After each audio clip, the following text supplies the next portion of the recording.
Greetings, Patrick here. Welcome to the show. It's another time for another edition of Eight Questions with, and tonight we'll be speaking with Laura LaMonaco. She's an actress, a acting coach, and getting into the world of producing. And this is a very, very interesting young lady. I got a chance to talk to her a little bit today before our show, and she is a lot of fun, that's for sure. Not afraid to roll up her sleeves and get her hands dirty, and willing to share the wisdom that she's gained over her acting career, um, which I think is really cool. I do. I know we've all heard the phrase of those who can't teach. It should be reversed for this. I think people who can who coach, I'm glad they're acting. I'm glad that they're working hard at it, and I'm really glad. And I think it's really inspiring that they share their skill with up and coming actors, because you really need that in your career as far as actors go. I was really impressed when I was reading the article on People magazine about a year ago, and I was reading how Harry Hamlin, who has done ton of work. He's a well-known actor, very well known. And what's really cool about it is that during his interview, he said even at 71, he still goes to acting class as a student once a week. I just, I thought that was like the coolest thing. The coolest thing. Still willing to get out there, and there's people out there willing to teach, because the new generation of actors that are coming through the doorway, it's a whole new ball game. It's no longer just like it was. Everything evolves, and learning to act also acting is also evolving. Things that might have worked 10, 15, 20 years ago, not so much today.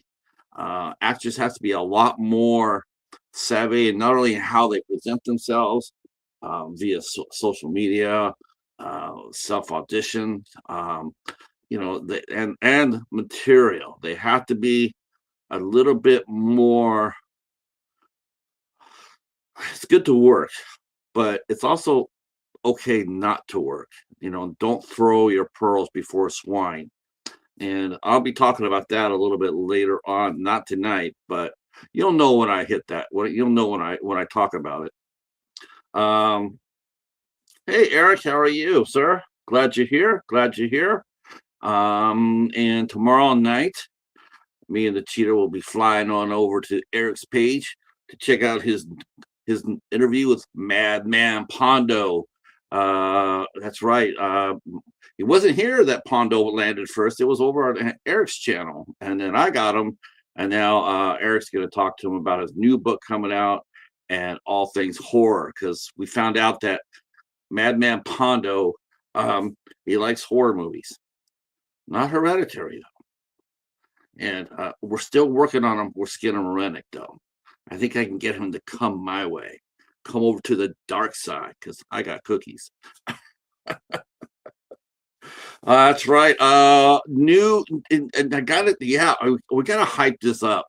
So, well, first of all, let me take a second to say condolences to Robert Duvall's family. Robert Duvall passed away at 95. Yeah, man, that guy had an awesome career. It always kills me. It always kills me. I don't know. Maybe I'm weird. Maybe it's just me. And if so, tell me so. Someone had commented how it was sad that he passed away, and someone else said, "Much too soon." I'm not kidding you. The man was 95 years old, and he says he lost him much too soon. And I just looked at both those responses, and I said, it does a disservice to Robert Duvall in a sense, because he had a long, rich, awesome career. 95 years old, still kicking it, still talking to his fans. The man lived a great life. He left a legacy that's up to us. The best way we could honor Robert Duvall is talk about Robert Duvall, to review some of his works and leave it here on a platform like a YouTube. maybe 10 or 15 years down the line, some kid will be sitting up there signing up going like, who's this Robert Duvall guy? There's a lot of people out there talking about him. And next thing you know, he's finding Lonesome Dove. He's finding the Great Santini. He's finding the Godfather. And then off he goes down the rabbit hole that is Robert Duvall's legacy. I celebrate his life. 95 years old, he had an awesome life. If he had been 35 years old, I understand that. That would be terrible. But 95 years old, with the body of work that he left behind, oh my gosh, man, he just left a great legacy behind. So hats off to Robert Duvall, and thank you for everything that he did for us as far as enjoying films. And Eric has mentioned our new retro tube is out, and I finally got it right on how to record this. So me and Eric, we did our first retro tube together. We're gonna have a lot of other guests come on too. I'm working on that. It's a great format. It's really a fun format, and it doesn't take very long to do it. We grab a TV show. Yesterday we grabbed a show from 1992 called Renegade, and we find an episode. We pull it. We watch that one episode. Watch just the one, and we don't really go too much in the overall of the series because we might be coming back to revisit it. So we want to have literally something on the bone. We just want to talk mostly about that one episode that we picked out. So yesterday we picked out Mother's Courage, and we had such a blast with that. Just a tremendous episode of the show, a show that really nobody really knows about. It's just been forgotten. And though Russell knew about it. And it was a lot of fun. We had a blast. And we're going to be coming back. We're coming back to do another one. Me and Eric are definitely going to be coming back. His schedule's crazy, so we'll work around that schedule, and then we'll bring it back. And wait till you see what we brought you. You're gonna be pleasantly surprised. And again, in a weird ways, even though they had a revival of the show, I'm not going to tell you the show. I'm going to surprise that, but I'll just give you a hint. It got revived, and it didn't do that well, which I don't understand why. But holy cow, cannot wait to sink our teeth into it. Let's see. We did the Renegade. We did Mother's Courage. It featured Jackie Earle Haley, a favorite actor of mine and Eric's for sure. Some of you as well. I'm positive of that. Anybody who loves superhero movies at all on any level will definitely say Jackie Earle Haley is a badass. I totally agree. 95 years old. He had an awesome career, just an awesome career. I also put real quick before some of you guys are still in the chat there. There is the link up to our guest. She is starting her YouTube channel. And if you guys could slide on up there and pop that and give it a follow, a subscribe, that would be awesome. I know Laura would appreciate it. I certainly would appreciate it. The Cheetah would appreciate it. That would be very kind. And share us out too. I've gotten away from those habits. I think like share us out. I don't know why I keep forgetting that, but by all means, please share us out. Hit that community tab. And we'll be talking with Laura LaMonaco in a few seconds, which will be a lot of fun. All right. And Stephen had a guest on his show, a guest that we had on last week, Christy Newton, and very nice lady. Really enjoyed talking to her. We got her co-partner, her co-pilot, Scarlett Fry, will be here with us next week. And what a great segue what a great segue to the calendar. So, tomorrow night, like I said, if you guys follow Hey Internet, it's Eric. Tomorrow night at 7:30, I believe it's 7:30. It could be wrong. He's going to be interviewing Madman Pondo again. That's going to be a great interview. I think it's actually going to be more horror oriented. Now, Madman Pondo is a deathmatch wrestler, uh, but he's also a huge fan of horror. And it was so weird. Like I said, it was so weird because I'm like, so I understand. Like I said, I understand you don't like Hereditary. No. Oh, okay. Well, we'll ride together. We'll ride. Do well to ride the river together. Oh yeah. What other movies you don't like? Well, I don't like Skinamarink. Wow. I guess we'll have to have a showdown at the OK Corral. But no, I yeah, but it was and speaking of that, let's get him running. Definitely have to say happy birthday to our friend Jamie Hill, a friend of the show, an actress who did Skinamarink. And so happy birthday to Jamie. Um, she always pops in and says hello, and she's also very supportive of other artists as well. I see a lot of times I'll go into my TikTok and I'll get a shared a live. Jamie has shared somebody's live with me, and she's promoting and helping other people. So hats off to Jamie, Jamie Hill. She's a terrific person, and yeah, we gotta have her back on. I gotta see what she's up to. I really enjoy talking to her, and I really enjoy talking about the movie as well. But back to the calendar because our calendar is busy. Let's see. So next week, or actually next Sunday, this Sunday coming up, we have RetroTube at 6 p.m. We're taking a look at an episode of Scrubs called My Super Ego. We'll be taking a look at that at 6 p.m. And then at 8 p.m. here on the channel, we have a full crew for the Midnight Man on the IFC Midnights. Me, Ben, and the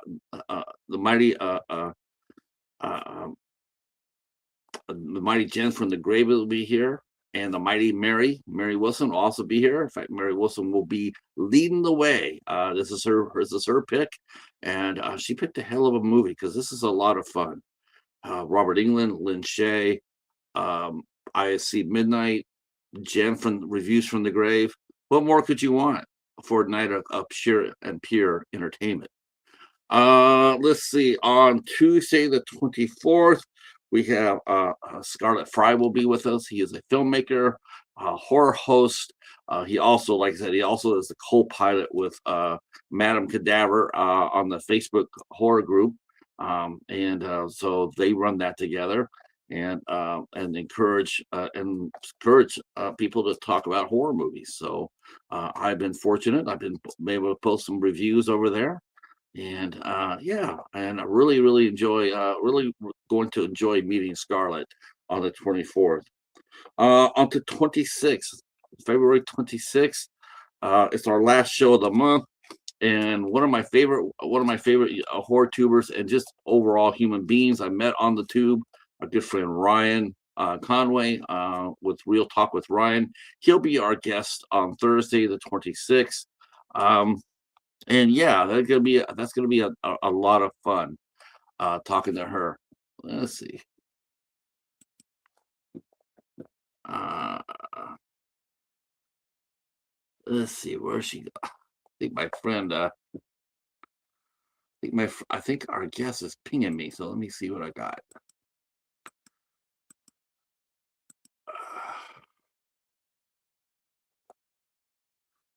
Oh, okay. I thought she pinged me.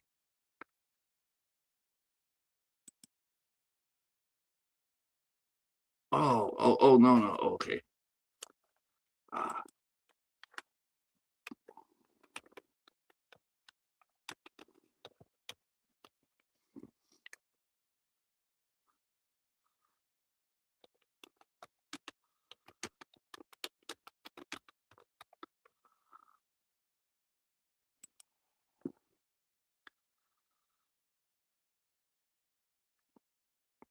had a feeling that might have happened to me today, but let me okay,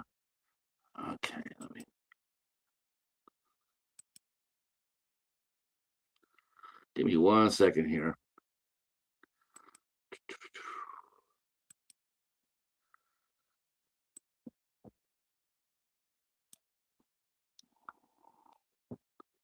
Bing.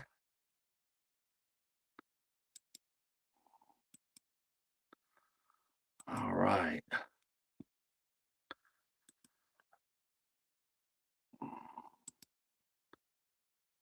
Ta-da. Oh, I know what I did. Okay. Okay, our guest is going to be here any second here. So Ryan Conway from Real Talk with Ryan will be here with us. He reviews everything that comes out underneath the sun, whether it be Stone Cold Horror. Yesterday he did a review of the new Elvis movie. I guess there's a new documentary about Elvis. He did that, and yeah.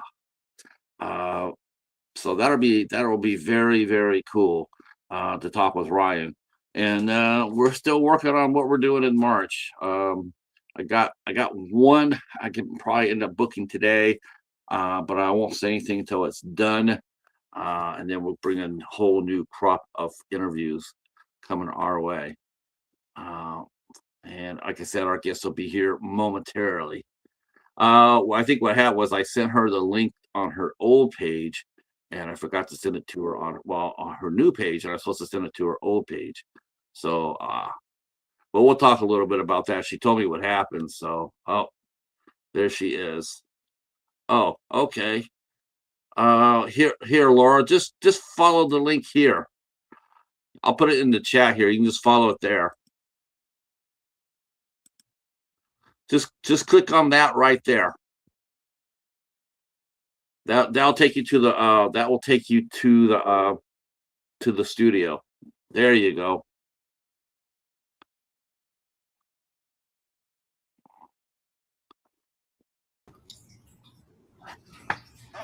All right. We're here. Yay. Hello. Ta-da.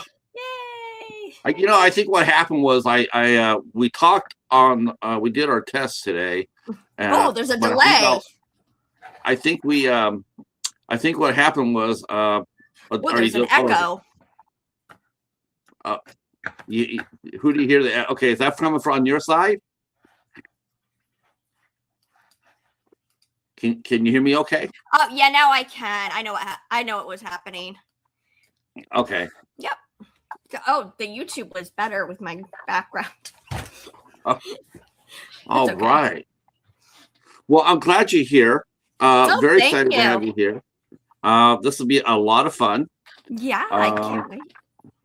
I understand. I guess the first thing I found out, I understand you're part Italian. I found that out. Yes, I am. That is true. That is something I can't really deny. I think I got that from one of those magazines at the store. I just thought, well, maybe I should mention this to her. But no. Welcome to the show. This is 8 questions, and we're gonna have a lot of fun for the next few minutes. Next hour and 20 minutes or so, 30 minutes. And we're going to talk about acting, and both in front of the camera and behind it. And I, like before you got here, I was commenting how not only you are a working actress, but you're also a acting coach. And I can't think of a time where acting coach would be more in demand than now, because there's so much out there. I mean, everybody wants to. It's almost like there's more actors than there are that want to act. There's more people that want to act, but there's less people out there that are teaching them how to act, how to get those parts, how to promote themselves, how to pick good material. It used to be And tell me what you think about this, about the phrase. It used to be like they sit there and say, any job's a good job. But that's not so much these days, is it? You got to be a little bit more careful Yeah. before you reach in. Yeah, especially with technology. There's a lot of scams out there. A lot of people pretending to be people they're not. Yes. I can't tell you. Much like you get if you're on TikTok or Instagram, you'll get messages from Keanu Reeves or Elon Musk, or I think once I got on LinkedIn, nonetheless, from Lamb Hemsworth. They all want to be friends, and yeah, it's all fake. They're all scams. But those aren't the ones that are dangerous, though. I mean, because anybody can really look at that and go like, yeah, right. I think the ones that are more sedacious, the more treacherous, are the ones that who you don't know, but yet they're out there saying, and you see them a lot on Facebook groups, but they're out there saying that they could teach you. You want to learn how to act, and you want to. You want individualized teaching, like acting sessions one-on-one. Right. Yeah. I mean, a lot of, even with me, because I've been on a break for so long, so I haven't done anything recently. So a lot of people will look at me and think, oh, well, she hasn't done anything. So, she probably doesn't know what she's talking about, which isn't true. My break was personal. I chose to take that break because I had to. But when you're looking for a coach, when you're looking for an acting coach, if they're promising you to get cast, they're promising you to get an agent, they're promising stuff, run. Yes, run. Absolutely. Because in this industry, you can't promise anything. No. So nothing is guaranteed. Nothing at all. As far as the break goes, I mean, I've talked to a lot of actors here on 8 Mhm. Questions With that have said they have stepped away for a while. It's not uncommon. It's not uncommon. I've had well-known actors and actresses say that how they stepped down, step aside because they went to raise a family, they went to raise their child. It's part of life, like if you want, or maybe just to recharge the mental battery, maybe take off a year, and that's totally fine. I think that's totally fine, and I don't think it should be a stigma at all. No. Yeah. Well, Patrick, here's the thing too. Acting, having a career in the world of acting, being a career working actor, it's fun.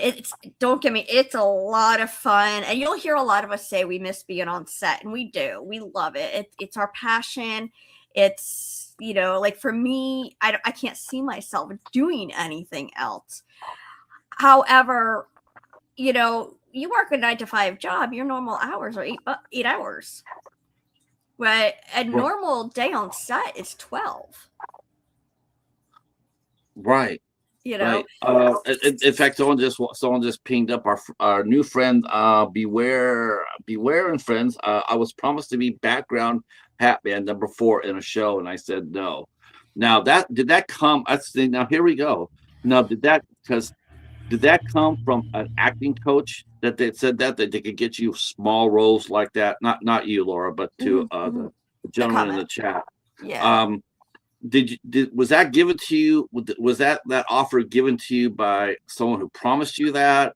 Were you a acting student at the time? I mean, because even background is not just given. Like I can get you to be a background player. That's not, you can't, unless you're part of the production, you can't even do that. Yeah. Well, and here's the thing too, Patrick. There's different levels of the industry. So you've got your student filmmakers, then you've got your independent filmmakers, and even an independent filmmaker, there's different levels. There's those that just graduated from college. There's those that are still in high school. There's those that have had a career and want to switch. There's those who are doing it as a hobby. And then there's those who have developed their own production company and they're trying to make something of themselves. And then you've got the production, the bigger budget production companies. So, when you're talking about your student films, whether high school or college or just out, yeah, you could get cast as background from a friend. But when you're talking about a higher production, no, background's not guaranteed. I submit for background more often than I should, but because I miss being on set. And, even I don't get, I'm experienced and I'm union and I don't even get cast on everything. It just doesn't work. You have to have certain looks for certain scenes and certain movies, certain projects. So nothing is guaranteed, even for background. So anybody that comes up to any prospective acting, anyone wants to get into acting. So listen to what Laura's saying. She's sitting there, she's telling us that that even the most experienced, someone walks up to you and says, "I can do this for you," and they asking you for money, run like hell. Oh yeah, no. Okay, so the money thing. Yeah. Okay, here's the thing. This could go into a couple conversations. Do not pay anybody that says that they're an agent. Do not pay anybody that says that they're a manager. Okay, agents and managers don't get paid until you do. Right. You don't pay to be background, and there are some things what some independent producers will be and do, and I'm not comfortable with it. But I will tell you, it's a gray line. They will say, I'll let you be in my project if you pay $250 and I'll give you a producer credit. Oh yeah, you know what? Yeah, you don't. Yeah. Pay $500. I'll give you a producer credit. Right, I'll let you have a line. Yeah, and that's a big thing with independent productions. They do the GoFundMe or the Kickstarters. And now the GoFundMe and the Kickstarter very different from what I'm saying. I'm talking about the actor paying the producer to be in their project. Right. The Kickstarter and I don't like using GoFundMe. People have been successful with it, but GoFundMe generally has a rule of, your medical is family. It's more personal. Your film crowdfunding is more like Kickstarter, your Indiegogo, platforms like that. Now, those funds will go into pre-production, production, development, post-production, distribution, marketing. And the way that's supposed to work, is that you have a budget and you need money. So let's say you have a backer, you have an investor, and they're going to help you help you with the funds for production. But you have production. So this means, assuming it's independent, because if you're not independent and you're high budget, you're not going to be on Kickstarter, Indiegogo. So I'm talking to your independent production. I'm talking to your independent, those who have other jobs and do this, either they're trying to switch careers or whatnot. So what they're going to do is, say they have backing for the production, they will say, I need, $10,000 for pre-production. So that crowdfunding will be for that. One of the biggest mistakes filmmakers do is they say, I need $200,000, and they'll try to raise that on, Kickstarter, Indiegogo, and then they'll get mad because they can't raise $200,000. And that's one of the things that you want to do differently, is you don't want to say I need 200,000. You want to say I need 10,000 and break it down. There's a lot of this, I don't want to say what the movie is about. I don't want to say this. I don't want to say that. You're independent. You need to say as much as possible because you don't have a name for yourself. And that's where, again, a lot of beginners get, worried and scared about people stealing your stuff. Look, if you're worried about somebody stealing your script, go copyright it. Spend that $68, go to copyright.gov and go copyright it. Don't do the poor man thing. It doesn't work. It won't protect you. Registering with WGA, it's only a registration. It only can protect you in so much. Okay. You have to do copyright. As far as independent movies, you've got union and non-union as well. You had said something, and I wanted to remind myself to talk about union. Was there something that I missed answering? Well, I feel like I know. As far as the Indiegogo's, I think God, we haven't talked about this for a minute. But Indiegogo's, I think this is the bane for me. I think Indiegogo's have a place for sure, and I totally agree with that. The problem I have with it is when a production gets so wants that money so much that they'll sell they'll basically sell speaking roles to non-actors. Let's say I come in there and I say, yeah, I could do $1,500 perk because I'm going to play the sheriff. Here you are as an actor with credits and a working actor, and you've won the part of the sheriff through your audition, through your background and through your auditioning. So you got a part. But then they come up to you, they say, listen, by the way, we're going to bump you down to the deputy with 30% less lines because this person over here just donated $1,500 to the project, and he's not an actor. So not only did you lose your part, but now you're doing a scene with a scene partner that's not a professional. And and a lot of independent movies, and you see it over and over and over. It's the fact that the critics, and they're actually doing the right thing. People who review movies, they're commenting about how poor the acting is. They'll comment over and over and over, saying it was a decent movie, but the acting was not very good. You could tell that you could tell that it wasn't very, you could see them reading their lines off camera. You could see that because they're not actors. Right. So that's a real bane as far as raising funds for your project. I would never try to sell a part and take away a part from a working actor. I would try to come up with some other kind of perks, like be a location scout, or be that extra in the background hat man with in scene number 4 or what have you. Go for those type of roles. But as a producer, you don't want to, because honestly, why? If I'm sitting here and I've won the part and you gave me the part and I'm preparing for that part, and actors, you got to prepare, and then at the last minute someone comes up to you and says, oh, by the way, we got an extra $1,500, but at the cost of your part, I'm not going to probably want to stick around too long for that. Yeah. So when that happens, I advise filmmakers to really don't use the non-experienced actor. It will look.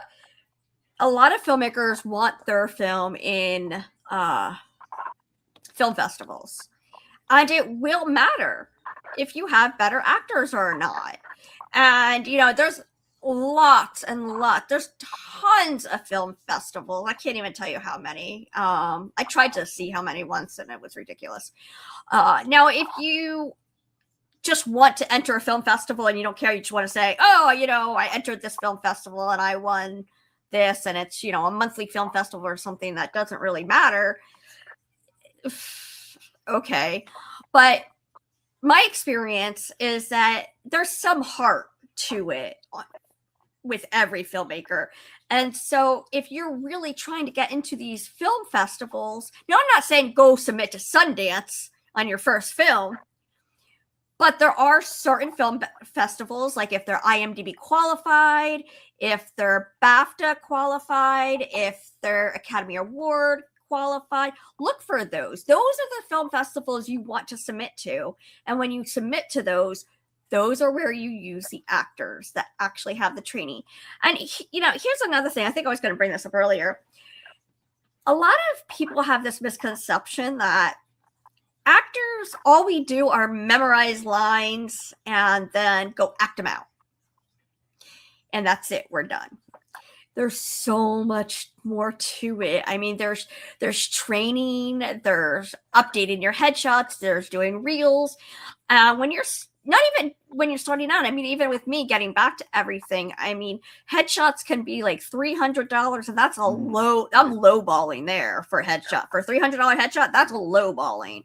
You're really looking more at 500. You mentioned that earlier when we were talking, and I never really got into that. But you mentioned how headshots are a lot more than just pictures. Can you go into depth about that? Why are headshots so important, and what kind of headshot should an actor get? I mean, a spot on or to the side? I mean, an action pose? I mean, what's important? What's the best type of picture to use for a headshot? Okay, so this is actually something I teach in my course. So everybody here tonight is going to get some information that, you know, I usually teach. So a headshot is not just a picture. It's not just you looking pretty. And here's why. You're not submitting to a real people commercial, okay? If you're submitting for that, it could work. But when you're submitting to movies, short films, TVs, now we've got verticals, your headshot needs to represent characters. So, you know, people will say, like somebody will say, I get cast as a therapist a lot. Okay. So when you think about it, you're going to go for a headshot that makes you, oh, that's totally what a therapist looks like. Or, oh yeah, I could see them as a therapist. You know, so like with me, like I'm very quirky. I'm very, you know, I'm not your typical beautiful model, you know, 5'9", size 0 person. So I'm very quirky, and so I'm going to be a little different. Because with somebody like that, they'll probably wear like a blouse, right? And they'll probably just, you know, have their hands a certain way and just kind of look at the camera. And that would work for that kind of person. But for someone like me, it would just... So I might wear that button-down blouse, or button-up, what do they call it, blouse, but I'm going to add some style to it. Like I'll actually put my glasses on, and I'll lean in a little bit, you know, like I'm listening, you know. So you want to do stuff like that. So Patrick, somebody wants to make an independent movie with you. I think that's my buddy. I think that's my buddy. It's either my buddy Hobbs or it's my buddy Casey. Oh, I don't know. Yeah. But so anyway, so yeah. So when you get a headshot, you want the casting director to go, oh yeah, that they could definitely play this role. And so that's what I mean by it's not just look pretty, you know. So when you have like 3 to 5 headshots, you've got a casual look, you've got a business look, you've got a unique look. I'm sure I'm missing. So you got a specific look, you got a business look. Now, do you look for, like, if for a headshot? So you're looking for someone. I mean, you could go to a professional photographer, but it's better off to go to a professional photographer who specializes in headshots. I mean, I highly recommend, because they forget. And I do photography myself. So I've studied photography, and I've studied this, and I've talked to other photographers. And not everybody, but photographers who additionally add headshot photography, they often forget that an actor's headshot and headshot for a business portrait are 2 different things. Yes. So you'll get a lot of the same thing. And one of the things when I look for a headshot photographer, I look to see the style. If every single person that they have an example of on their website looks the same, just with a different smile, but the lighting's the same, the posting's the same, it's a different person with a different smile, I won't use them. I want variety. And as an actor, that's what you're looking for. You want variety. I think a good photographer who specializes in headshots, it's a little bit of a director, like they're directing you. Yeah, absolutely. Absolutely. And definitely do hair and makeup. Because the hair and makeup is different too. You're not going to use the same style of makeup and the same hairstyle as a therapist versus a stay-at-home mom. Right. Or a teacher. I never thought about that. I never thought about that. So it's not just the wardrobe.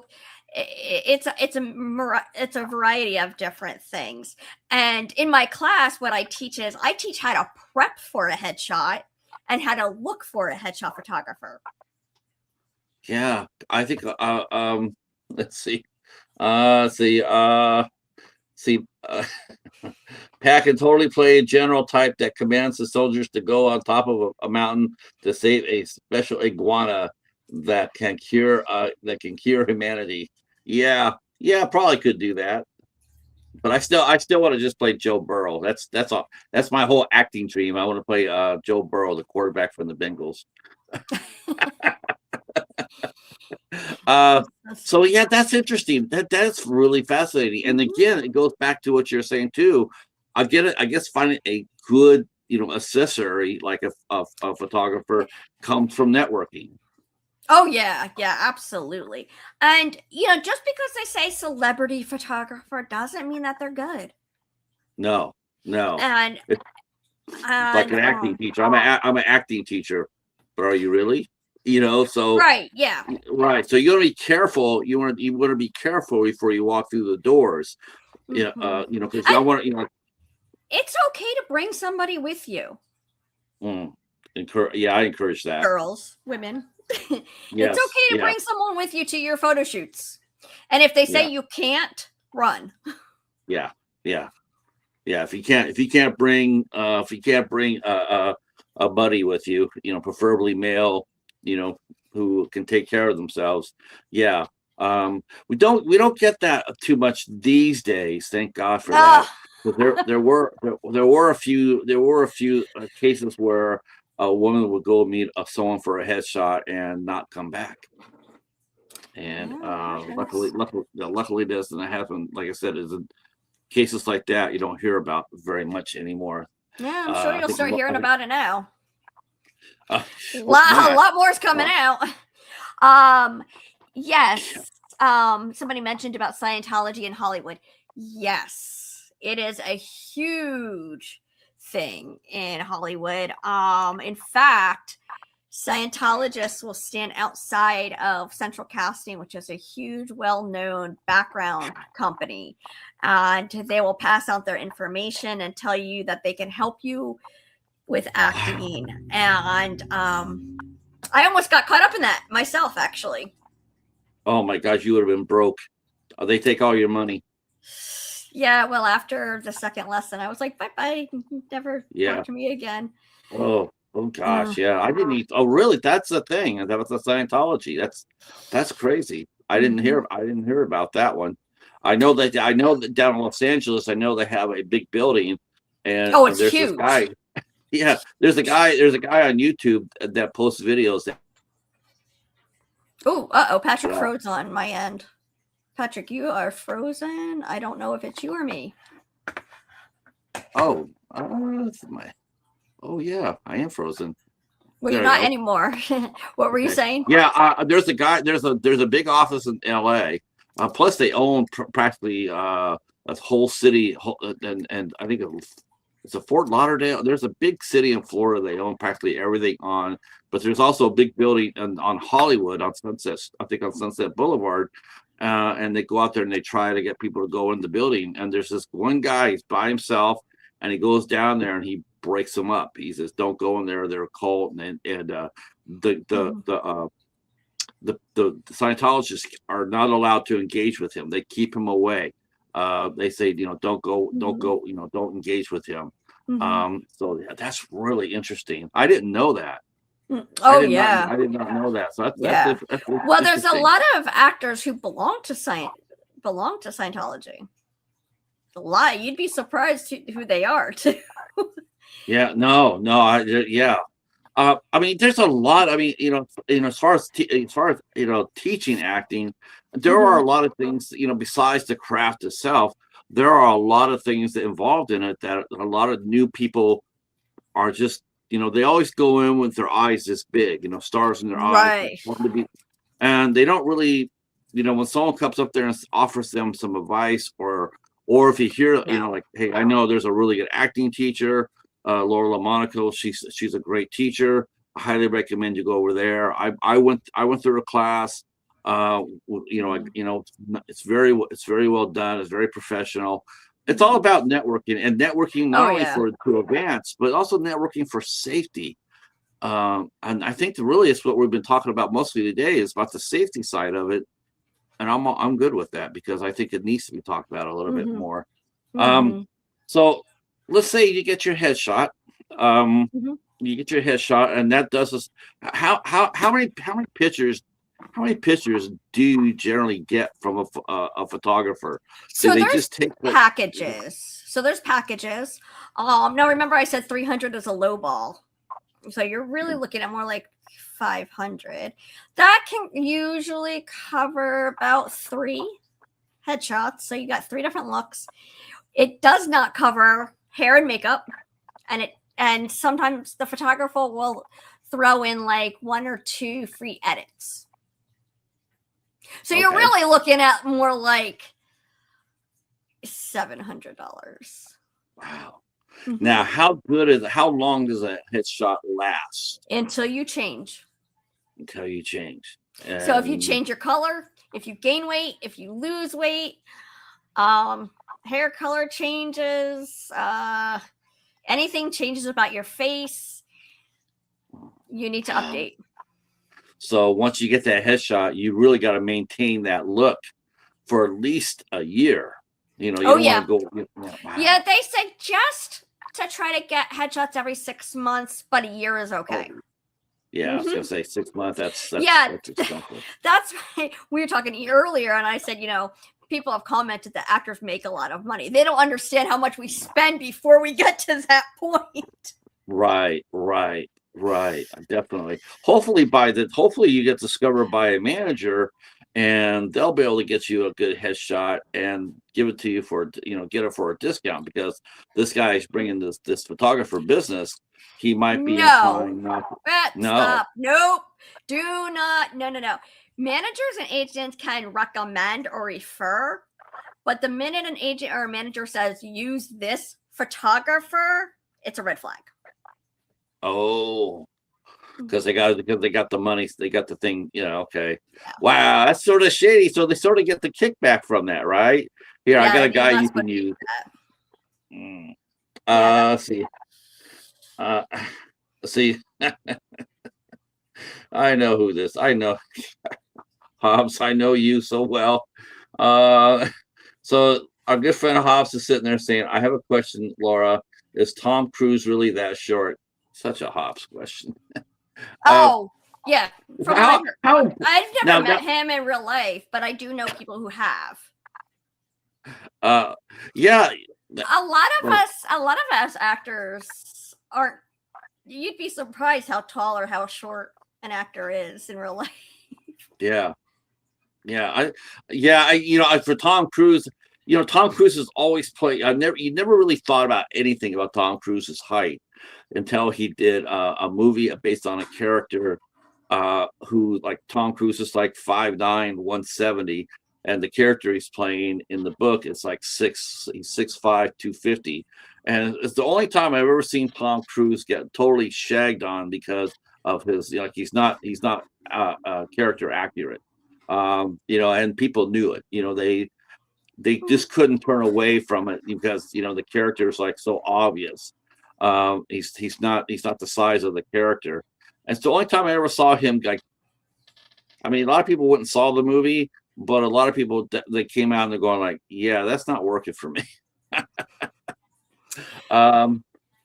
Let's see. Are you thinking, what movie are you thinking of? Jack Reacher. He did Jack Reacher, and then Don't Look Back, and both movies. I mean, I looked at it like, I looked at it as like, you know what? I can swallow that because I'm just glad the movie got made. I'm glad to see the character reach the big screen. So I didn't care. Even though I read all the books, I didn't care. After the second one, though, even fans like myself who really like the character, and I like Tom Cruise, it's like you just can't do another one. You just you're 5'9", you're not carrying it off. You can't pull it off. And well, so 5'9" is not that short either. So. Yeah, 5'9" versus 6'5", 170 versus 250. It's like it's an obvious, it's like it's not accurate. And so that's when they went with Alan Richardson. And he's a lot more accurate. I think I don't know. If people would pay more attention to the actor and their skills and less about, oh, well, it wasn't exactly like the book, or it wasn't exactly this and exactly that. Well, they did might have more enjoyment. They did for the first two movies. Both those movies did okay. They didn't do gangbusters, but they both made money, and fans went and saw them. But it's like it's like anything else. It's like if you can get somebody. Otherwise, why don't we get someone who's like like a James Bond? We grab somebody off the street. He's five. How come James Bond can't be a girl? It's just. They can be. They can be. You just need those filmmakers that have those open minds. Yeah, but they might turn around and say, well, yeah, but James Bond is. They have everybody has a they go in there and they have expectations of going inside to watch a movie. Yeah. And there's some like that. I'm like, okay, I mean people here, they know this. I'm like this with a superhero movie. It's called Guardians of the Galaxy. I just can't. I just can't watch that because it's horrible. It's not anywhere accurate. And it's like, everybody else doesn't care what someone like me thinks. They're just glad to have it on the screen. And I'm like, for me, I'm like that too. I'm just glad to see it on the screen. I know I don't sit there and dwell on if that's accurate or not, but everybody has their limitations. It's like I can stretch my belief system a little bit, but not like that. But then again, a good actor, like look at Tom Cruise. He's a good enough actor that he pulled it off not once, but twice. He pulled it off twice. And, and it does say a lot to his skill that he was able to do that. But let's talk, as far as you go, have you been in that situation? And how do you teach this? In what situation? Where an actor will walk in there and someone like, let's say to play Jack Reacher, or to play a certain part, a therapist part. How do you prepare them? How do you tell your students? How do you get them to get into that mindset to where they're playing a character like that? Maybe they don't fit the physical condition. We want someone who's 5'9", who has red hair, who's left-handed. And who's not afraid to curse. Okay, well, I'm not 5'9", I'm 5'7". Maybe I don't. Maybe I'm slightly off exactly what the character type is. So you just. But I still. Yeah. So you just you mentioned a few different categories. So you mentioned, so I could talk to you about casting, and I could talk to you about technique, and I can talk to you about mindset. All with just what you asked. Okay, let's talk. So as far as let's see, as far as technique, what you're describing it could be considered method acting or the Meisner technique, which kind of correlates with each other. And as I mentioned earlier, a friend of mine and I were talking about this earlier. But so if you've never been a therapist, there's a couple ways to go about it. Start acting like one. Like in your real life. Like, when your friend calls you with a problem, instead of solving it, or be like, oh, I can't believe your boyfriend did that, blah, blah. Sit back and listen. And don't give them an answer. and see how that sits with you, not being able to give a response. And then, you also want to read the script. It's very important to read your script. And yes, oftentimes we don't get the full script for our auditions, but you want to read as much as you can. So even if you get 3 pages and there's stuff crossed out, read it. There's information in that will give you information for the lines that you're supposed to use in your audition.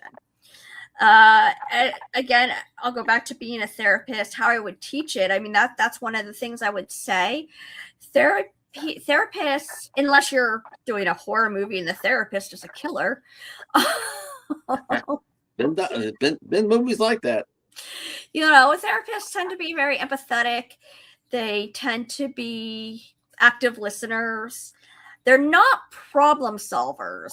They're not someone who gives solutions, but someone who helps you find a solution for yourself. So that alone, if you've never been to therapy or you've only seen therapy in movies, that alone would be something you'd have to work on as an actor, to not just read the lines as a therapist, but to sit with those feelings, sit with people saying those lines to you and not responding. So I would suggest to do exactly that. In fact, I could tell you, and I'm so proud of her. I coached this 14-year-old who was trying to get into a local performing arts school. And it wasn't just the auditioning, but it was a theater school, so she had to audition, and she was a little shy. She was kind of scared about the acting part. She had the sports down, she had the academics down. So 5 lessons with her, and she went from shy and not sure she could memorize the lines to completely in character. She was auditioning a monologue from the movie Mean Girls, and she wanted to play Regina. Now, I'm going to mention race here, and there's a reason for it. So, Regina in Mean Girls in the movie is played by a white girl, a white teenager. The girl I coached was black. I coached her to use her race because Regina is a bitch. Regina in the movie is a bitch. There's like hidden things with her, and we went over that. So I helped her, I told her, use that. And you're 13, you're 14 years old. You've got attitude with your parents. What teenager doesn't have attitude with your parents? Exactly. Use it. Stop trying to act and stop trying to find that, oh, I have to be mean. Okay, this is how I can do it. No, you already know how to be mean. So take that mean line and do it as if you're talking to your mother who's annoying the crap out of you. Why do you think that happens? Why is that such a training? Why is that such a issue, Laura? Which thing? Like the race thing. They did Ariel. They made her into a black girl, and people just, to me, it's like, shouldn't the part go to the best artist? I mean, yeah. Well, we have racists because we have racists. That's why it's an issue, because racists exist. I mean, to me, it's like, look, I can't coach 5'9" into 6'5". I can't do it, but I could coach a black girl into playing Ariel. That I can do. That and the audience should be able to go mermaid. For it. Right. I was using that as the example. I'm saying, but my thing is, like, people get their panties all twisted. It's a mermaid. It has no race. Right. It's a half human, half fish. It doesn't exist. So what if you grew up with a white Ariel? Why do you care so much? Stop projecting your issues onto other people. Yeah, and I because I think, to me, it's like, I I was just watching people have a cow over, and I'm like, who gives a rat's ass? It's fantasy. It's like you're supposed to go there and escape, to like get into that world. But here we go. We're and it does seem like Hollywood has learned its lesson in that respect. Whereas before they would never. It still has a long ways to go. They're working on it. It still has a long ways to go. They wouldn't necessarily just like out of hand. It's like, okay, we're going to dismiss all the minorities. Now they embrace it. Now it's like, okay, now we don't want the best white person. We don't want the best black person. We just want the best creative person. We want the one that fits the part. Right. That's really long overdue, but we are seeing it more and more. And do you find actors that are just starting out, do you find them more optimistic? Because it's a rough industry. But do you find them more confident, more like I can go out for an audition and it won't be necessarily judged on the color of my skin. It'll be on the talent of my acting. No. Do you see that happening more and more? No, no, especially right now. I'm going to try not to get into, the P word, but it's like people have been given permission to show the racism. And unfortunately it's happening more and more. Now Hollywood, we say Hollywood, but movies are made everywhere. They're produced in Texas. They're produced in New Jersey, New York, Pennsylvania, Canada.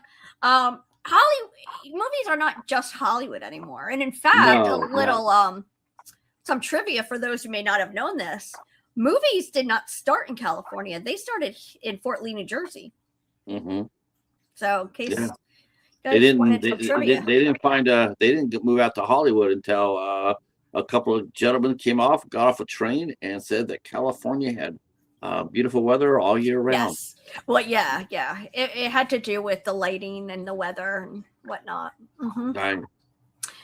You mentioned New York. You're based in New Jersey. Mm-hmm. What a wonderful, to me, I just feel like, I always felt like, well, New York may not have the real estate, like, like California, they have studios everywhere. New York might be sort of smaller per se, but I don't ever find it really smaller per se in the terms of creatives. I mean, there might be a million actors in California. There's a million actors in New York. There's a million actors in the world. Yeah. Everybody wants to be an actor. Not everybody, but. How did you get your start? I mean, were you born and raised in New Jersey? I was. I was born and raised in a very, very small town on the west side of northern Jersey. So, and if you go to my IMDb, I think I still have it up. At one point, I had it on my IMDb profile on how I got started, but it's kind of funny because I didn't really know, like I knew there were people on TV, but I didn't know that what they were doing was a job. Like it just didn't connect as a child with me. Like I just figured I was watching a story, but I just didn't know it. And I mean, I was the kid that had a very low self-confidence. There was a lot of stuff in my childhood that went on. And so I had very low self-confidence, very low self-esteem. And I put I submitted to Barbizon. I remember that. Modeling and acting school. And back then it wasn't really what it is today. Back then they taught you mostly modeling, but it was also more etiquette, how to do your makeup. Here, this is how you do a runway walk. I was so short. I was never going to be a runway model, but I didn't know it at the time. But you know what, though? I mean, I remember Barbizon and also Cassavetes. They used to be the acting school. Mm. I remember, or was it Casablancas or what else? Oh, I remember John Casablanca. Mm-hmm. Yes. I remember those at first and always going like, oh, come on, really? But you know what? Looking back at them, they did do a service. Well, because they got you to believe that you could be something that you maybe, like everybody else will tell you no. But with Barbizon, they would, maybe they took a little bit of money for it, but they took a lot of money. But what they give you though, they have you believing that you can do it, and that's a really good thing to have. Yeah, I mean, so it is. I mean, for me, I went back in the let's just say the 90s. We'll just say, we'll just put it that way. I don't really want to age myself too much. No problem. But that's what it did mostly. It helped me kind of with confidence, like you said, it helped me believe I could do something. So that alone helped my self-esteem and my confidence. But I really wanted to do was the acting, which I didn't know it until this one class. What happened was they put all of the classes together on a Saturday to do a mock commercial. I'll never forget it either. I mean, this is like decades later, and I still remember where I sat, what the room looked like. I still remember them using these big post boards for the cue cards. And I went up and did the mock commercial. And, prior to that, people would clap, and the instructors were like, yeah, that's nice. Or they would give feedback. When I did it, the instructors were like shocked. And I had like the whole room, like I got the loudest clapping, and I was just like, what did I do? I was like, okay, this is nice, but what did I do? And I found out later, after that class, the first things the instructors did was they told my mom, they said, go get her an agent right now. They told her immediately, they said, go get her an agent. They saw that talent. And I never got an agent as a child, but I did audition for the local community theater after finding out I had some kind of acting talent, and I was cast. My first audition. I love community theater. I love it. I love what it does. I've many. Again, my buddy Hobbs, he's always asked that question about, how does he get into acting? He always, because everybody has a different opinion about it. How do you get your start? Well, overall, the best answer that I've ever thought of, to me, was the same thing, because I did live music for 10 years, and to me, it's like, it's like, how do you get your start? Well, what you do is you grab the guitar, you go and you find yourself a coffee shop, and you go ahead and you sit down and you start singing. You just get out there and start doing it. Yeah. With acting, I've always said community theater is the best starting. It's the best jump off point. It is. And there is a difference between theater, even professional and community, versus TV and film. But you're absolutely right. I tell people the same thing. You want to get into acting, go audition for your local community theater and get into background. Yeah. And if you and get in any way you can, and that means, do like the student films. Right. Well, I was going to say community. I mean, just if you can't, if you get in there and you're a little nervous or what have you, ask to sell tickets, ask to seat people, clean up the venue afterwards. Become crew.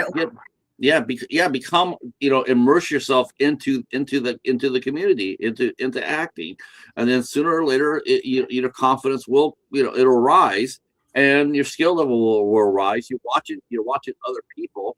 What a great! I mean, to me, it's like that's just a great way to get your start. Get your start. Yeah, and networking is great. If you're not sure what to do, like Patrick's saying, sell tickets, or, learn to assist with soundboard, lighting, directing, do stage management, film. Great fact, I'm producing a short film next month, and we need PAs, we need background. So if you live in New Jersey or New York, definitely email me. And I can see if I can get you on set. It's not paid because it is a short. And this is something that we're doing real fast. Generally, I pay people in my projects. But sometimes I have projects that are unpaid. Now, even though this is unpaid, you will get fed. Right. And I'm doing a lot of the behind the scenes. So I'm doing a lot of behind the scenes. So because you're not being paid, we're not going to have people come sit for 8 hours. Right. I'm going to tell you exactly when you're needed. I'm going to give you an estimate of how long you'll be needed, so you can come, do your thing, and leave. Right. And I think a lot of artists will really respect that and appreciate that, because that is something you just can't pay enough for, is time. Like, well, time is money. Yeah. Right. Until you become a producer yourself, you don't really understand that. And then you, as a producer, you're like, oh, time really is money. So, as an actor, when they say, look, there's a saying in the industry, if you're on time, you're late. Yes, I've heard that. And then there's another saying, hurry up and wait. Right. Heard that one too. So for those of you that don't know what those mean, so if you're on time, you're late. What that basically means is if your call time is 6 a.m., your ass better be there by 5:30. Yeah. Not 5:45, not 5:50, not 5:55, 5:30. Yeah. And the reason, you got to get it. Yeah. Plus, because and actually they're not harsh in your mellow. Like by telling you to be there, they're giving. It's actually a kindness for them to sit there and say, if I tell you 5, be here, or 6, like be here at 5:30, be here at 5:20, 5:20, because that way you get yourself settled in. You're not rushing around. You can do your wardrobe and makeup, and you can get ready. You can get ready and get mentally. That's basically why you have to be there early. And this goes for background as much as any other role. Especially background, because background can be as small as 10 background actors for the day, and it could be as many as 500. I'm not kidding. I have been on sets where there's like 100 to 500 background like in one day. So if you think about 500 background trying to get hair and makeup, and it's not even that they have to get it done, but you have to get it approved, and you have to get your wardrobe approved. So you're still in a line. Right. So when you're there at 5:30 and nobody else is there, here's what happens. You go and you sit and you wait. And they say, are you background? Say yes. They say, okay. They will take you first to go get your hair and makeup done or approved. And once it is, you can go back down and sit. You can go have your breakfast or whatever. And now you don't have to worry about hurrying things up. Production knows you're done, and that looks good on production side too, because that means you'll get called back. So if when you were what did you start learning this as an actor yourself? You started your acting career when you were in a teen. What was the progression like for you? When did you start picking up? Very slow. Very slow. But you must have started picking up things as for every project that you did. What were some of the best advice that you got as a teen, as a young actor that's just starting out? What was some of the advice that was given to you that you impart to your students today? You're going to be shocked at my answer. The answer is, I never got any advice. I had to learn by making mistakes. Wow. Which is why I teach what I teach, because I don't want other people to go through the same thing. So when I was like in LA and I was on a show on a regular basis, and I thought it was working like a regular job. So I thought to show up 5 or 10 minutes before my call time. And I saw the behavior towards me were different.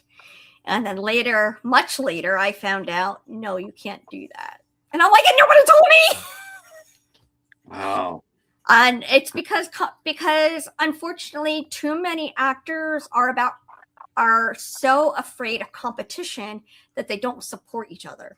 And that's where a lot of actors go wrong. Actors need to support other actors instead of being so worried about competing. Yeah, I love that. I love that because I watched a movie once. My Zach Braff question, and in this movie, he plays an actor and going out for a part, and there's another actor in the same room, and the other actor turns to him and says, they're both auditioning for the same role, and he turns around to Zach Braff's character and he asks, "Can you help me? Can you help me? I'm trying to grasp this character. What do you think? Can you help me out here a little bit?" And Zach Braff's character looks at it for a second and says, "Sure, why not?" And he gets over there and he helps the actor out, who ends up winning the role. And to me, I've always thought, wow, would that happen in real life? And would you help out another actor that was competing for the same role you are? Would you go over there, run lines with them, or maybe help them, or discover the character? Yeah, absolutely. That's actually the answer I get about 95% of the time. Yeah, they say absolutely, I would help. And there's greedy reasons to help, and then there's other non-greedy reasons to help. I usually do it for the non-greedy reasons. I just like to help people. I mean, that's why I teach and coach, because I like to help people. But other people might do it because they're like, well, if I help you and you get the role, then you can get me on the show. So you have to be careful of that too. So I guess it's a little bit mercenary. I have not heard about too many people building to. I do believe you're just a handful. I've never really heard anybody sit there and say they didn't really get any help. That's sort of sad.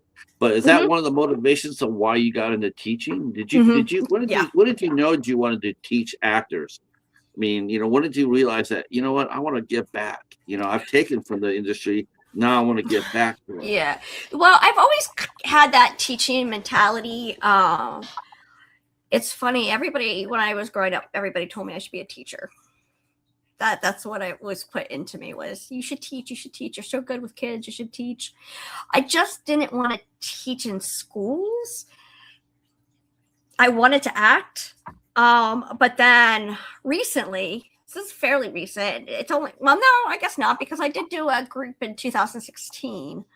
But I had moved back to the area and I was like, oh, there's no local acting classes. There's gotta be a need for that on some level. So in 2016, I did a summer class with adults. And then I moved to a different county, which is where I am now. And I was like, okay, I need to get back on set, but I'm not ready yet. What can I do? So then I was like, wait a minute. Why am I not teaching? I know how to do it. I'm good at it. And that way I can still talk about what I love, my passion, the arts. And I can provide. And you're acting it too. And you're acting even as you're teaching, you're still acting. So you're keeping your own skills sharp. Yeah, smart. Yeah. And I'm providing information. And I decided to do something a little different, which I'm still trying to figure out how to get it out there. But with the classes that I'm trying to offer, they're a little unique because they're not your acting techniques. It's not, this is how you do a self-tape audition. This is how you audition on camera. This is how you do this technique, or this is how you would do a scene study. Mine, I put the business of the industry first. So I give you the information of what you need to know, what you need to understand, so you're not what to expect, so that you're not shocked when you're going, oh, I was told I have to get a headshot. And then I got, I hired my cousin who does photography and now I can't get cast anything, or I can't get past free work. I stop all of that. Or, I've heard a lot of actors say, I got my headshot. I paid, $300 and I don't like it. It's not getting anything. Well, that's because you don't know what a headshot is. Somebody told you in order to act, you have to get a headshot and then just submit. There's more to it than that. Yeah, a lot more to it. Yeah, and then I wanted to bring up this other thing for actors too, is a lot of people think like Actors Access, casting networks, they're pay to play. So what pay to play is not your websites. Pay to play is when a company will advertise that they're bringing in a director or somebody from an agency, and they will have a lesson with you or a scene study, but you have to pay $50 to $100 to be in that class. That's what pay to play is. I always thought pay to play was like, most of the, I mean, I understand you have to pay in order to take acting classes. I understand yes. you have to, there is some money you have to pay out for. I get that. I don't agree with paying to play to get a book in booking a part. You should never pay to book a part. No, do not do that. Don't pay an agent. Don't pay to be repped by an agent. Don't pay to be repped by management. Don't pay to get cast. Don't pay to audition for a director. Don't pay to audition for casting. Now, what you pay for are training classes, training coaches, headshots. If you hire to somebody for editing your reel, I feel like I'm missing something else. Oh, and then the casting websites. And the legit casting websites are Actors Access, Casting Networks, Casting Frontiers, and Backstage for the East Coast. So those are the legitimate ones that to go there to put your resume up there. I mean, you have it on your own personal website. I've noticed that you have background or acting. You have I want to say it right, not just say it. Your website has I think it is Access. Yeah, I don't think I have it on my website though. I just put my resume. Okay, maybe that's it. My cat is saying hello. Oh, we're huge cat guys here. That's number 2, cat number 2. That's what we call stealing scene right there, ladies and gentlemen. So I pick up terms here and there. So when you got back from your hiatus, I know you mentioned before it had been a little while. It wasn't like you took a 2-week vacation. You were away for a little while. Yeah. What has changed the most since you've gotten your SAG after card? What are some of the things that you've noticed have changed during the time where until you came back? Like when you took the time off until you came back. What are some of the things that you noticed? Yeah. Talk a little bit about that. So much. So how do you adjust to that? So I went on break and then COVID happened. So there was no self-taping, or if it was very little self-taping auditions. It was all in person. And then when I came back, I only came back, basically this year.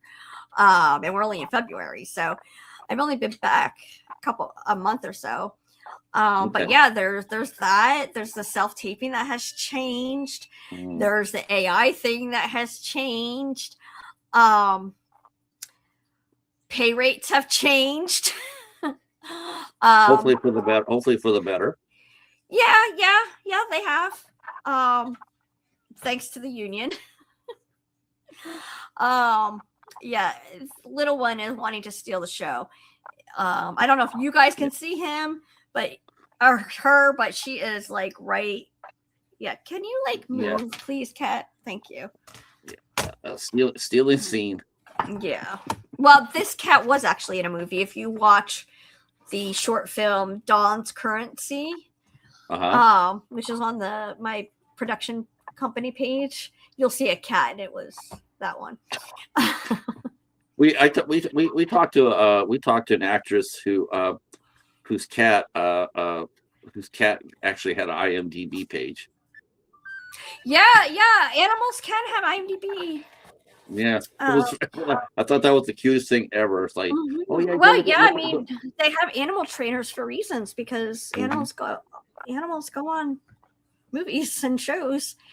But back to what has changed. AI is new. For me, what's been interesting, and I had noticed this because I had tried to come back a little at the end of last year, but then I was like, nah, okay, not quite as ready as I thought. For me personally, I'm in a completely different age bracket. So I had to actually go into all of my profiles and change my age range, because when I was acting before, I could play, 25, 30. And then I could play 30 to 35. I can't play that anymore. So now before that would be considered, like the Doom, the sound of Doom, but it does seem like older actors, and including actresses, really actresses, that's no longer a death knell to a career. No, it's really not. Now, I mean, there's so many great actresses out there of all ages, just taking care of business. Yeah, and I really wish the newer filmmakers and the writers out there would understand this, because if I see, and it's not too often, I'll tell you one of the funniest casting breakdowns that I saw. They were looking for a grandma, age 25. Was this set down in the South? Oh, sorry, I just slipped out. I'm like, come on, guys. I mean, do you understand, for someone to be a grandmother at the age of 25? It probably happens to West Virginia. Their child, you're so bad. Their child would have had to have a kid at like 10. Now, I'm not saying it doesn't happen, but let's be realistic on, Right. So when you're writing these breakdowns, be realistic. Grandmas are 40, 50, 60, 70, 80. Moms are 30, 40, 25, 30, 40. I can always tell it's a new person with a breakdown when I see must be very attractive, 23 years old. Really? Yeah, and that's a new casting director, are you saying? Someone who really doesn't understand the realities of it? Well, no, usually it's for like student films or beginning filmmakers who will do the breakdowns themselves. Right. They don't have casting. They haven't learned that it's okay. You cast the part, not the look. You cast the character, not the look. This is the character. This is who. This is. I mean, the sad thing is, sex sells, looks appeal. So filmmakers, especially the male. You know what? What's funny? I don't mean to interrupt you, Laura, but you know what? I don't necessarily feel that anymore. I feel now it's more about. I think what really sells is. I'm not. Well, I wasn't finished. What I was saying is, sex sells, looks appeal. So what happens is, newer filmmakers tend to go based off of that and that alone, whether it's new or not, or whether it's old or not. And they're like, oh, I'm going to be a filmmaker and work with these beautiful women.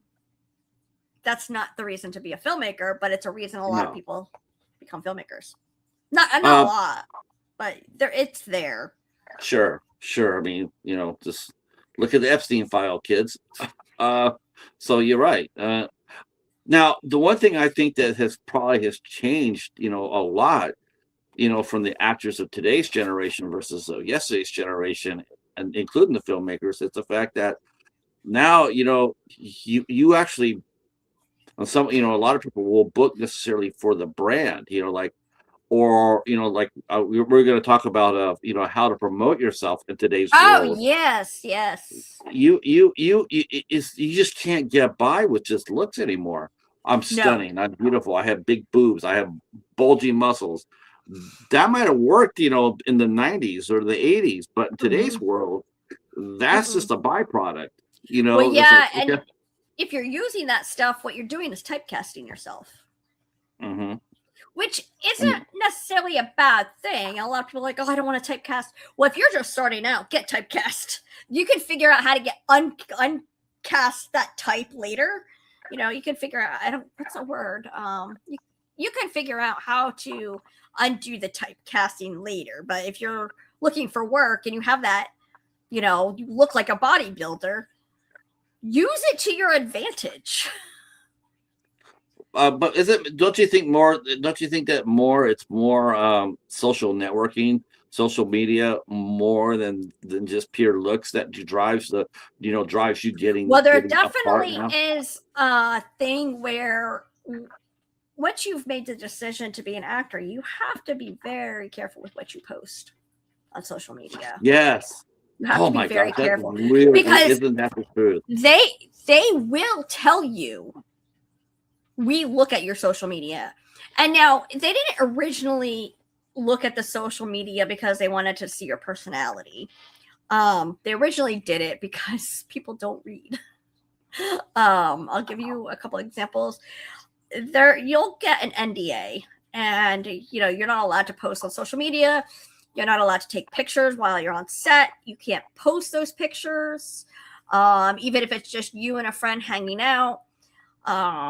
If there's anything about the holding area, the set design, anybody might be in the background, you can't post that stuff on social media. So you sign an NDA. And they have people now. I'm not even joking. This is their literal job, is to go and look on everybody's social media that is on that production set to see if they're posting anything from the production. And if they find you are, you're done. You're done. Yeah. You're done. You're fired. And yes, that has happened. I know for a fact it's happened to a couple people where they didn't read the NDA, and one person actually got fired because they took a picture of the actual NDA. Yeah, of course they would. Well, yeah, like, why wouldn't literally they? Reading, don't post this on social media. So you're taking a picture of people have to read. People have to read. You know, even on a show like this, I'm very aware of that. And a lot of times, like when I asked you before, like, there's any special projects you want to talk about, and I'll ask that question for everybody. And it's like, they'll get on here, and some people will be really happy about a big project, and I'll tell them as well, I don't really want to talk about it unless it's on the IMDb. If it's on your IMDb page, then it's out there and they've approved it, then we could talk a little bit about it. But if I don't see it myself, if I don't see the project on IMDb, I don't talk about it, and I don't let them talk about it. I'll sit there and say, listen, we'll save that for a future show, because yes, you're right, the NDA is very legitimate, and people have lost jobs because of posting pictures. And see, those are all things right now, like if you go to college, you'll learn, they'll give you Shakespeare, if even that. Right. They'll learn Shakespeare. What they don't teach you is this part, navigating the NDA, navigating a headshot, navigating, working with resume formatting. Right. See, people don't teach what you're teaching. They don't get that in college. No. They don't get what you're teaching. So this is, to me, it's like, not only are you teaching them technique, but you're teaching them how to navigate the world of acting, because there's a lot of curves out there, and a lot of sharp drop offs. So I think acting coaches today probably more important than ever in that respect, because you're teaching them not only to hone their craft, but to also be smart about it. And I think it's tremendous what you're doing. And you're giving back. I think it really, really is it's a powerful thing. And I do hope that I hope people find you. Yes, so do I. I mean, I know I was, for my class, it's kind of, people were saying it's expensive, but look here, I'm saving you money. Yes. I'm saving you money because, like I said, even if I lowball it for $300 a headshot, okay, and then you're paying $300 for a headshot, $200 for hair and makeup, then you've got another couple dollars for, and when I say couple, I mean like $25 for editing for one picture. I mean, that's like 3, 4, 5, we'll say $550. And a headshot won't necessarily get you a job. It's really it comes down to it. It still relies on your talent. You still you can have a great looking headshot. I've seen those, but just because I see a really good looking headshot, I don't immediately think, oh my gosh, that's the next Myrna Loy. Right. Yeah. That's right. So I said Myrna Loy. It's not to say it's not the next Myrna Loy. It's like it's great that you look great, but can you bring the freight? Can you act? Right. It's like you have the look, but do you have the skill? So and skill is important. Yes. It's as important as I could do a whole thing on like filmmaking itself with what's important there. A lot of filmmakers will go, I got a camera, I got a script, let's go make a film. Well, I mean, yeah, you can, but it only goes so far. You actually need audio. You actually need lighting. You actually need to feed your actors and your crew. If you're not paying them, you have to compensate them in some way. Yeah, I still see that on Facebook. For a while there, I thought that was going to go away, but they're still out there. You go to casting groups and you'll see they're sitting there saying, "Well, I need actors," and someone will sit there and say, "What's the pay?" And the director will sit there and say, "Well, you'll get a credit. You'll get IMDb credit." It's like, I can't eat off that. I can't drive my car off that. Yeah. Here you are. You want your location's 40 miles away from me. I can't IMDb that. I would love to audition. I can audition. I can send you a self audition, no problem. But if you want me to come work, it's an 80-mile round trip. Yeah, I probably would need a tank of gas out of that. And a good director, to me, it's like that's one of the first things as a director you learn is not the camera, not the actors, how to build a freaking budget. Oh yeah. Oh, I love when people tell me that they make no budget movies. No, you have a budget. You just didn't buy that stuff right now. And if you bought food, you have a budget. If you bought props, you have a budget. If you printed out scripts, you needed a budget. That's a budget. All that stuff are budgets. It's funny. The thing is with me, because I'm just coming back, so I don't have anything recent. So I'm struggling because I don't look the same as I used to. And I don't have anything updated right now. Yeah, but it's like the duck in water. I mean, you got thrown into the pond after a few months, for a couple of years, but you haven't forgotten your skill set. It doesn't mean I'm rusty. I need to definitely train, but I train even when I'm working. I train. Actors are always training. But my point, what I was going to say is, hold on.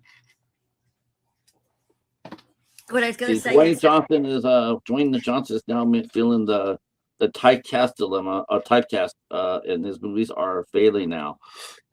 You know what though? I will give this to Dwayne Johnson. I will give him credit in the fact that he's always had his career has always been safe.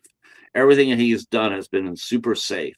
It's The Rock. It's Jumanji and just stuff. When he did the Smashing Machine, that's the first time Dwayne Johnson actually acted. He had to act. He couldn't get by on just being The Rock. He had to go in there and he had to become an actor. And from everything I've seen from that, they say it's not him that was wrong with the movie. Where he couldn't act. No one said that Dwayne Johnson can't act. No. It was just time for him to stretch his wings. He had to take flight. And and it's kind of like that question, are actors born with that talent, or is it something that you learn how to do? And I think it's a Yeah, I do too. I think it's a mixture of both because I mean, what I just told you a little bit ago about my story is a perfect example. I had no idea what I was doing, but apparently I did it very well. and so still, I ran with and it. still doing it very well. Thank you. Now, my last question for you is, my last question to you is, what is your next step? I mean, where do you see yourself going from here? Like, what are some of the things that you're going to do to try to get yourself back into the eyes of casting directors? Okay, so right now, I am producing the short, like I said, and I'm going to cast myself as one of the paramedics. It won't be I don't be a one-liner, but at least it'll be recent, and I can use that as part of my reel. And then also, it's kind of funny. This wasn't planned, and honestly, when you and I spoke earlier, I had forgotten all about this. There's a scene in the movie that we're shooting where the grandma is watching TV. Well, for copyright and trademark, we can't just put something on. Okay, so my friend and I are going to actually create a scene of a soap opera, and we'll play that in the back. The TV. Oh, that's smart. That's it's like a script inside a script. Right. Yeah. And then some of the other things I've been planning on doing this, but we could talk about this for a moment too, but I haven't had time. But what I'm hoping to do is in the near future is record myself going through a monologue or a scene and showing how I start out, very raw, how I read it, how I start working on the lines, and then kind of uploading, from the raw to the finished product. Okay. As well as, sometimes I'll just finish the product and I'll just say, here's a monologue, or here's a scene that I did, and just start uploading them. I definitely need an agent again. I am in that point where I need an agent. So that is one of my next steps, is looking for an agent. Now, your former agent, what happens when you separate from your former agent? Do they just forget about you, or will they? No, you have to, you dissolve the relationship. But I mean, in that case, I was in California and I moved to New Jersey, and they were in Nevada, and they only worked with California, Nevada actors. Oh, okay. So, okay. Right. Okay. Well, I'm sure. Yeah, I can understand that. Yeah. I mean, I would love to have an agent that's bi-coastal, but if, the one that decides to rep me is only East Coast, and we have the chemistry, then I'll go with them, but then I'll also look for somebody that's out West and down south. And that's the other thing, people don't realize with actors, I'm right here and I'm starting out in New York, but I could get cast in Georgia.